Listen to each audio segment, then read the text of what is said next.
People were kind of saying, oh, should he really go? Is it really going to be worth it kind of thing? And my dad was like, I don't care if it's, he's playing for Antarctica. I remember we played Lille away. The squad is going to get announced and the manager came up to Tammy and me and said, oh, you're getting a call up tomorrow. Me and Tammy just kind of smiled at each other like, wow, that's crazy. One of the things that I put down in my diary as exciting is Chelsea versus Bayern Munich. Yeah, it's obviously a big challenge. We know how many quality players they have, and these are the kind of games that you want to play in, and everyone wants to show what they can do. And I think that these are the games that kind of suit us as a team. We like the big stage. We like to win, big games and play in the big games. So, do you get the buzz when the Champions League music hits? Yeah. The first time it happened, I was like, wow, this is real. You touched upon Alphonso Davies. Yeah. Can you tell me about your connection with him and if you guys are still in touch and all that kind of thing?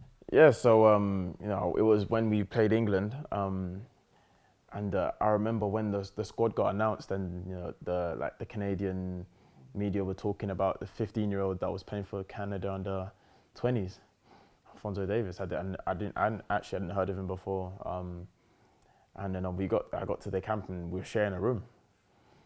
So I was like, oh, I'm sharing a room with a 15-year-old. I was maybe probably not 19, maybe about 18 at this point. Yeah, and we actually we got on really well.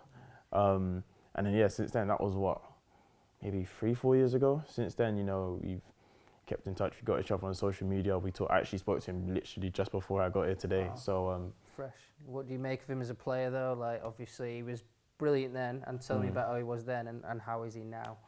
Yeah, back then you could see that there was something here. I think obviously being at Bayern Munich has obviously improved him massively, but back then you could see that he was, for a 15-year-old to play how he was playing, and if you didn't know he was 15, you wouldn't look at him and say he's 15 from the way the way he was built, the way he was playing. So back then I knew he was good, and then when I found out that Bayern Munich were interested in him, I messaged him straight away like, is this true? And he was like, yeah, I'm thinking about it, and then obviously he's there now and he's playing regularly, and I'm really happy for him. When you grew up in Canada, could you give us sort of a little bit of a sense of your upbringing and moving from Canada to the UK and your first memories of moving to London?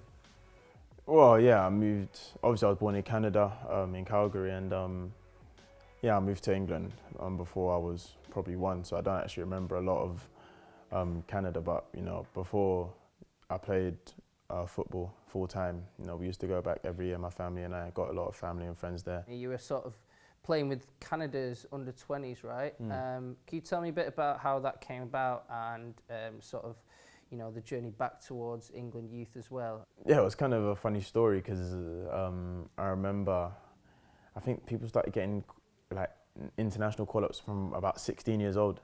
And I didn't get any call up until I was about 18, 19. Obviously, the first one was to Canada. So when it was in an international break, I used to feel a bit left out, like, oh, why am I not getting called up, or what do I need to do? And then I got a call or an email from the Canadian FA asking me to go to Mexico. And my dad was like, yeah, you should go. And people were kind of saying, oh, should he really go? Is it really going to be worth it kind of thing? And my dad was like, I don't care if it's, he's playing for Antarctica. It's just someone that, it's just, having that kind of pride of playing for my national team that I'm eligible to play for was what he wanted me to do. And obviously once I got that, then managed to get the England call up. What do you make of Fikayo Tomori getting into the England squad for the first time? I'm delighted. I'm absolutely delighted with Tomori because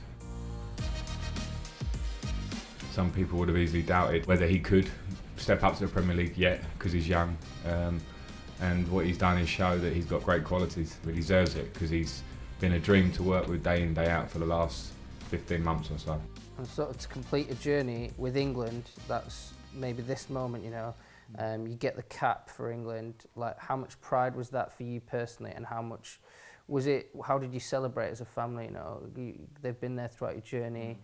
I remember we played Lille away, so we just won the game, and it was just before the squad is going to get announced, and the manager came up to Tammy and me and said, "Oh, you're getting a call up tomorrow. And he just walked away, and then me and Tammy just kind of smiled at each other like, wow, that's crazy. And no, I just kind of had the moment to myself where I was just kind of taking it in, and then I called my dad on the coach, and he was just kind of like, oh, wow. Like I think he was just surprised and shocked that it happened, because if you told him and I a year ago, oh yeah, by this time you would have played for Chelsea in the Champions League, in the Premier League, you would have scored your first Premier League goal, and you would have get an England call up, would be like, what? So for it to all happen so quickly and at once is just a dream. And last sort of question really for me is 2012 Champions League final. Do you remember where you were and how you experienced it? I was actually at my friend's house with my mum. So it got to like half time. We're about 30 minutes away from my house. She said, okay, after that half time we'll drive. So I missed the first 30 minutes of the second half. And then obviously I was at Chelsea at the time, so I wanted Chelsea to win. And when they won it, I remember my friend called me immediately, and he was just screaming down the phone. And I was just kind of like, obviously because I was playing for Chelsea, so obviously I was happy, but he's kind of like really happy. And obviously I saw him the next day, and he was buzzing, and I was buzzing as well. How starstruck were you in the sort of behind the scenes at Chelsea when you see these guys like at that age, and do you still get that feeling now if you see Didier or you see John Terry or even Frank now? No, I think now it's settled in. Yeah. But I remember when my dad and I first went to a Chelsea game, and we sat literally next to the tunnel, and they walked out, and my dad were just kind of looking at each other like, they don't look real, like they don't look like real people, they look like robots. And back then it was like, it was surreal. But obviously now, you see these people on a regular basis, so and you just realize that it's regular people, and it's kind of sunk in now.